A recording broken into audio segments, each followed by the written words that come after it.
Il ne suffit pas d'avoir accepté Jésus pour faire partie de ceux qui vont expérimenter soit l'enlèvement, soit la première résurrection. Non! Si nous persévérons, nous régnerons aussi avec lui. Si nous le renions, lui aussi nous reniera. Et là, j'entends quelqu'un me dire, ah mais moi je n'ai pas renié Jésus. Et c'est ça le problème.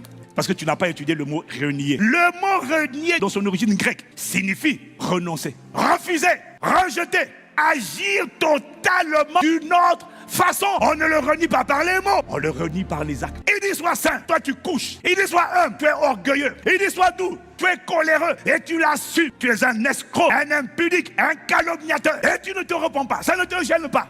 Il dit soyez fidèles, tu es infidèle. Soyez loyaux, tu es déloyal, on ne peut pas compter sur toi. Tu mets des coups de poignard dans le dos, tu pries, tu vas à l'église, mais tu ne te rends pas compte que, en fait, tu n'es pas en train de persévérer dans la parole. Tu es en train de le renier. Ne vous y trompez pas. Ceux qui n'ont pas persévéré, souffert, payé le prix, ne régneront pas. Vous êtes en train de vous séduire par des faux raisonnements. Vous écoutez des prédicateurs qui vous prêchent des faussetés, des mensonges. Oh, c'est pas grave si tu as un copain. C'est pas grave si on s'embrasse sur la bouche. C'est pas grave si on couche avant le mariage. C'est pas grave. Ce qui compte, c'est de venir à l'église. C'est pas grave si tu fumes. C'est pas grave si tu es alcoolique. C'est pas grave si tu te drogues. C'est le temple du Saint-Esprit. Est-ce que tu penses que ça a du bon sens? Que pendant l'enlèvement, Jésus est très rigoureux quant à qui monte avec lui pour les noces de l'agneau. Et par contre, pour la résurrection des morts, il prendrait tout le monde. Tous les gens qui ont cru, qui ont dit moi je crois en toi. Et puis bon allez venez. Donc il va prendre David, il va prendre Joseph, il va prendre Paul. Et puis il va prendre des bandits comme Chiméi.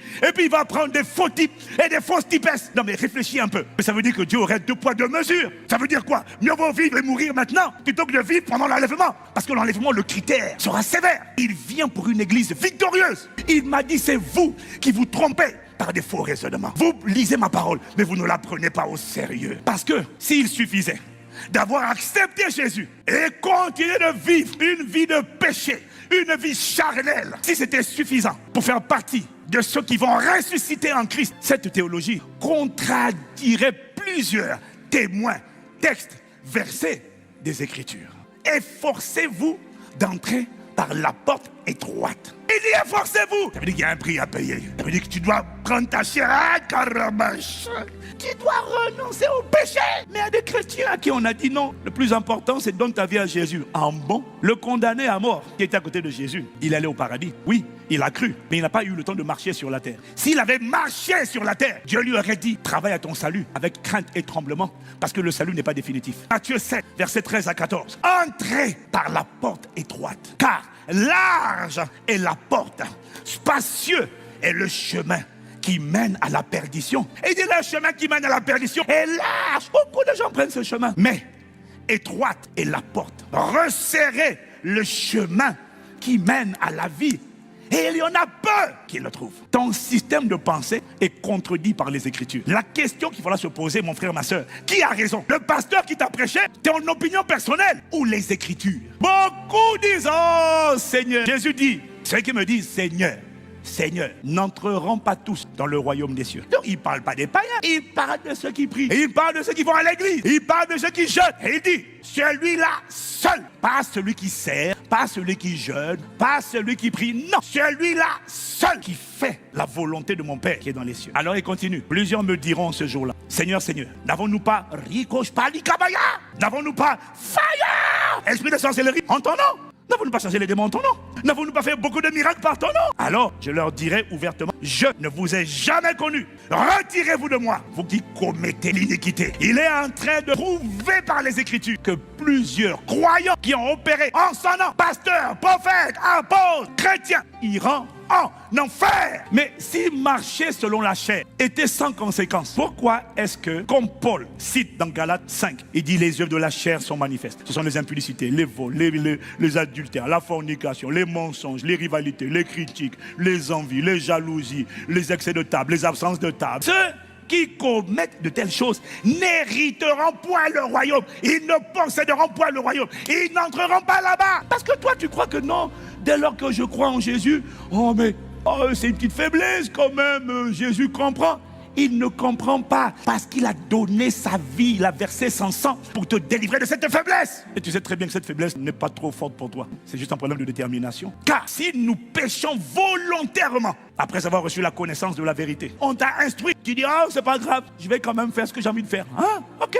Il ne reste plus de sacrifice pour le péché, mais une attente terrible du jugement et l'ardeur d'un feu qui dévorera les rebelles. Quels rebelles? Ceux qui avaient connu précédemment la vérité. De quel pire châtiment pensez-vous que sera jugé digne celui qui aura foulé aux pieds le Fils de Dieu? Quand tu pêches volontairement, après avoir reçu la connaissance de la vérité, Dieu dit, tu es en train de fouler aux pieds le Fils de Dieu. Celui qui aura tenu pour sans valeur, pour profane, le sang de l'alliance par lequel il a été sanctifié. Il dit à propos du sang de Jésus, oh, ça m'est égal. Ça n'a pas d'importance, ça n'a pas de valeur. Laisse le sang là-bas. Quoi?